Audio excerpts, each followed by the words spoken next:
قرآن مجید فرقان حمید کے 10ویں پارے میں سورۃ توبہ کی آیت نمبر 7 ہے۔ 6 آیتیں ابتدائی جو کہ 2 درسوں میں پہلے بیان کی گئی تھیں، اگلی چند آیات بینات کو اللہ تعالیٰ نے صلح حدیبیہ کے مقام پر مشرکین کی مذمت میں نازل کہ جب حضور علیہ الصلوۃ والسلام عمرہ کرنے کی نیت سے احرام باندھ کر مدینہ المنورہ سے چل پڑے اور مقام حدیبیہ پر پہنچے تو آگے سے پھر کفار مکہ نے رکاوٹ ڈالی، حضور علیہ الصلوۃ والسلام کو اور صحابہ کرام کو عمرہ شریف ادا نہ کرنے دیا۔ ایک بات یہ بھی یاد رکھیں کہ خانہ کعبہ اللہ تعالیٰ کا گھر بیت اللہ شریف مشرق سے لے کر مغرب تک، شمال سے لے کر جنوب تک، اس کے اوپر تمام مسلمانوں کا ایک جیسا حق ہے۔ ایسا نہیں ہو سکتا کہ جو قریب والے ہیں ان کا زیادہ ہے، جو دور والے ہیں ان کا تھوڑا ہے، یا جو قریب والے ہیں وہ جا سکتے ہیں، جو دور والے ہیں وہ نہیں جا سکتے۔ جس طرح کہ ان 2 سالوں کے اندر مسلمانوں کے ساتھ جو نامناسب سلوک کیا گیا ہے، گزشتہ سال صرف 60,000 مسلمانوں نے حج کیا تھا اور اس سے پچھلے سال 1,000 مسلمانوں نے حج کیا، صرف اور صرف جو وہاں کے رہنے والے تھے۔ انٹرنیشنل حج 2 سال ہو گئے ہیں ملتوی کر دیا گیا ہے۔ صورت حج کے اندر اس کا بیان ہے کہ جتنا حق خانہ کعبے کے اوپر بیت اللہ شریف پر مکے والوں کا ہے، اتنا حق ہی پوری دنیا کے مسلمانوں کا ہے۔ خانہ کعبہ کسی کے لیے سگا یا کسی کے لیے ستیلا نہیں ہے، خانہ کعبہ سب کے لیے ایک جیسا ہے۔ تو یہ مشرکین مکہ کی عادتوں میں سے ایک عادت تھی کہ وہ مسلمانوں کو خانہ کعبہ کے اندر آنے سے انہوں نے حدیبیہ کے موقع پر روکا تھا۔ تو اس لیے مسلمانوں کے اندر اس طرح کی عادتیں نہیں ہونی چاہیے۔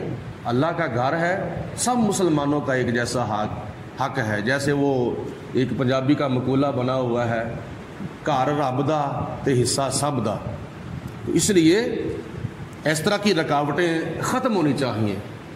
بہرحال اللہ تعالیٰ خیر فرمائے، آہستہ آہستہ وہ معاملہ ممکن ہے کہ درست ہو جائے، جزوی طور پر، جیسے کہ فلائٹوں کا سلسلہ جو ہے وہ شروع ہو چکا ہے، جزوی طور پر، کلی طور پر نہیں۔ تو اللہ پاک کی ذات بابرکات نے اس آیت مبارکہ میں فرمایا ہے کہ مشرکین مکہ نے نبی کریم علیہ الصلوۃ والسلام کے ساتھ حدیبیہ کے مقام پر بھی بد عہدی کی تھی، عہد شکنی کی تھی۔ اور دوسری بات یہ یاد رکھیں کہ منافق، کافر، زندیق، مرتد، یہ سارے کافر ہیں۔ یہ کافروں کی قسمیں ہیں۔ ایک کافر ہے وہ تو کھلم کھلا کافر ہے، ایک کافر وہ ہے جو چھپا ہوا کافر ہے، اپنے آپ کو ظاہر مسلمان کر رہا ہے لیکن اندر سے وہ چھپا ہوا کافر ہے، اس کو کہتے ہیں منافق۔ اور ایک ہوتا ہے مرتد، یعنی جو اسلام لا کر پھر اسلام سے پھر جائے اور شریعت میں اس کی سزا واجب القتل ہے۔ ایک ہوتا ہے زندیق، جس کو ایک سچی بات کا پتہ ہو پھر بھی وہ اس کی تصدیق نہ کرے، جیسا کہ کفار مکہ جانتے تھے کہ یہ اللہ تعالیٰ کے سچے رسول ہیں، اس کے باوجود تصدیق نہیں کرتے تھے۔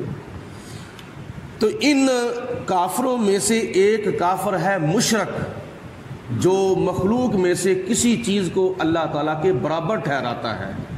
تو قرآن پاک کا کیا فرمان ہے؟ وَلَمْ يَكُنْ لَهُ كُفُوًا أَحَدٌ، کوئی بھی مخلوق اللہ کے برابر نہیں ہو سکتی، اور جو کوئی کسی چیز کو اللہ کے برابر ٹھہرائے گا، حتیٰ کہ کسی نبی کو خدا کے برابر ٹھہرا دے کوئی، یا کسی ولی کو بھی خدا کے برابر ٹھہرا دے تو وہ بھی مشرک ہے۔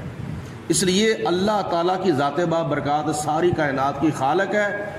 مخلوق میں جتنی بھی چیزیں پیدا کی گئی ہیں، کوئی چیز بھی اللہ تعالیٰ کے برابر نہ تھی، نہ ہے، نہ ہو سکتی ہے۔ اور جو کوئی اس طرح کی بات کرتا ہے یا اس طرح کا نظریہ رکھتا ہے تو وہ بھی شرک کا ارتکاب کرتا ہے۔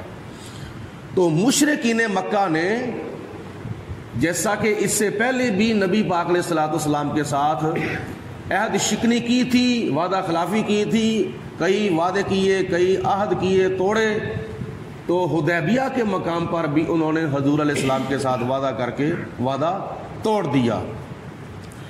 اللہ فرماتا ہے کیف یکون للمشرکین عہد، بھلا مشرکین کے لیے کیسے وعدہ ہو سکتا ہے، یعنی ان کے عہد پر کیسے اعتبار کیا جا سکتا ہے، ان کے وعدے پر کیسے یقین کیا جا سکتا ہے۔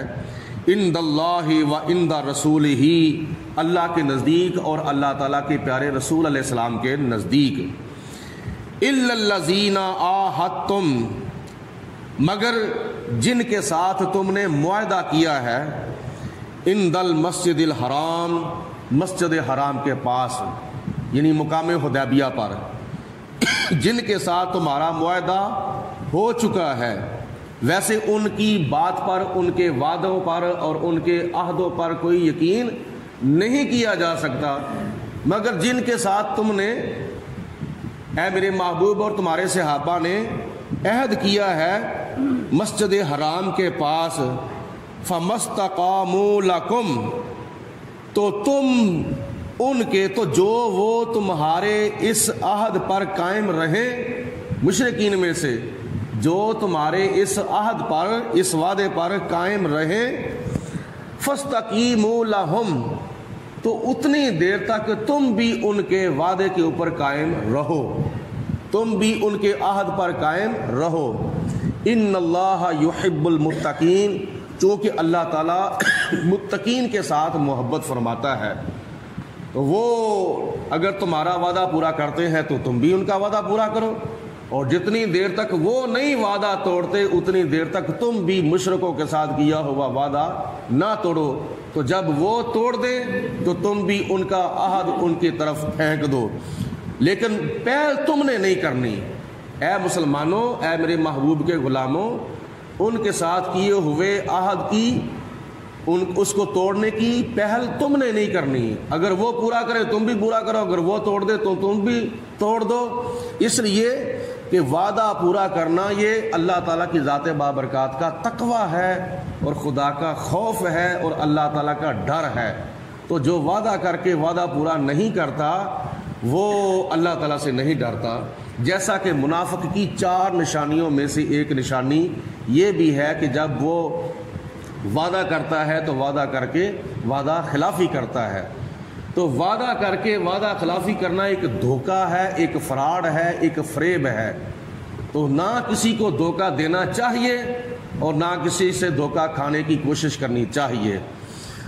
اللہ تعالیٰ ارشاد فرماتا ہے کیف وَإِن يَظْهَرُوا عَلَيْكُمْ، بھلا یہ کیسے ہو سکتا ہے کہ اگر وہ تمہارے اوپر غالب آ جائیں، لا يَرْقُبُوا فِيكُمْ، نہ وہ تمہاری کسی رشتہ داری کا، قرابت کا خیال کریں گے، الا ولا ذمہ، اور نہ کسی عہد کا خیال کریں گے، یردونکم بافواہہم، وہ تمہیں صرف اور صرف منہوں سے راضی کرتے ہیں، اوپر سے، ولا تابا قلوبہم، ان کے دل جو ہے وہ اقراری نہیں بلکہ انکاری ہیں، اوپر سے منہ سے صرف اور صرف وہ تمہیں راضی کریں گے لیکن دل سے وہ تمہارے ساتھ مخلص نہیں ہیں، وہ تمہارا انکار کریں گے۔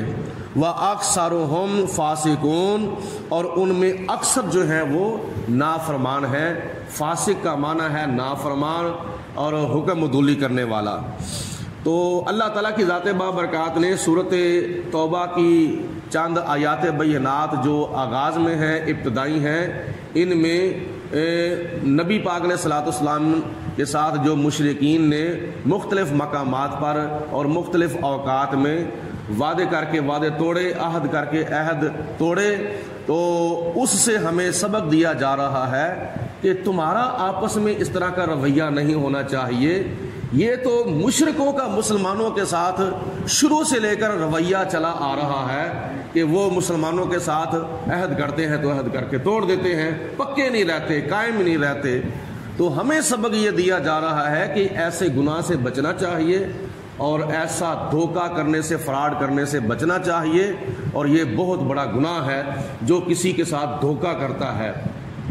حدیث پاک میں آتا ہے کہ قیامت کا دن جب ہوگا تو جنت کے دروازے سے کسی کو آواز پڑے گی، تو جب وہ جنت کے دروازے کے قریب جائے گا تو آگے سے دروازہ بند ہو جائے گا، پھر اس کو دوسرے دروازے سے آواز پڑے گی، پھر وہ دوسرے دروازے کے قریب جائے گا، جب اندر داخل ہونے والا ہی ہوگا تو دروازہ بند ہو جائے گا، پھر تیسرے دروازے سے اس کو آواز پڑے گی، تو پھر وہ تیسرے دروازے کی طرف جب بھاگے گا، ابھی قریب پہنچنے والا ہی ہوگا تو دروازہ خود بخود بند ہو جائے گا۔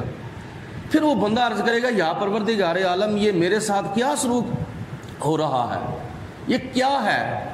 تو اللہ فرمائے گا یہ دنیا کے اندر تیرا کیا ہوا تیرے آگے آیا ہے، یہ دھوکہ ہے، فراڈ ہے جو دنیا کے اندر تو کسی کے ساتھ کیا کرتا تھا، پہلے کچھ کہتا تھا، بعد میں کچھ کر کے دکھاتا تھا، کہتا کچھ تھا، نتیجہ کچھ اور نکلتا تھا۔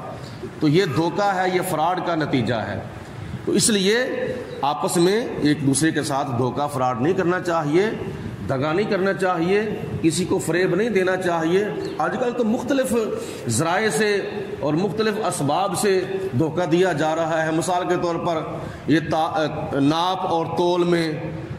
ناپ اور تول میں دھوکہ دیا جا رہا ہے، دکھانے کے لیے ناپ جو ہے وہ پورا ہے، گھر میں آ کے ناپا جاتا ہے تو کام ہوتا ہے، اور مارکیٹ کے اندر سودا جو ہے وہ دکاندار گاہکوں کو پورا تول کے دیتا ہے، دیکھو دونوں پلڑے برابر ہی ہیں جی، برابر ہیں۔ آج کل تو وہ نمبر والے کنڈے ہیں جی، دیکھو پورا ہے، نمبر دیکھو پورے ہیں۔ گھر میں آ کے جب تولتے ہیں تو وہ نامکمل سودا نکلتا ہے، کم نکلتا ہے۔ کیا ہے یہ؟ دھوکہ ہے، یہ فراڈ ہے، کرنا کچھ کہنا کچھ۔ اللہ پاک کی ذات بابرکات نے یہ مسلمانوں کے حقوق مسلمانوں پر رکھے ہیں، ان کا پورا حق ادا کیا جائے۔ اگر کمی کی جائے گی تو یہ حقوق العباد میں یہ کمی ہوگی، اور حقوق العباد کا بڑا اہم مسئلہ ہے۔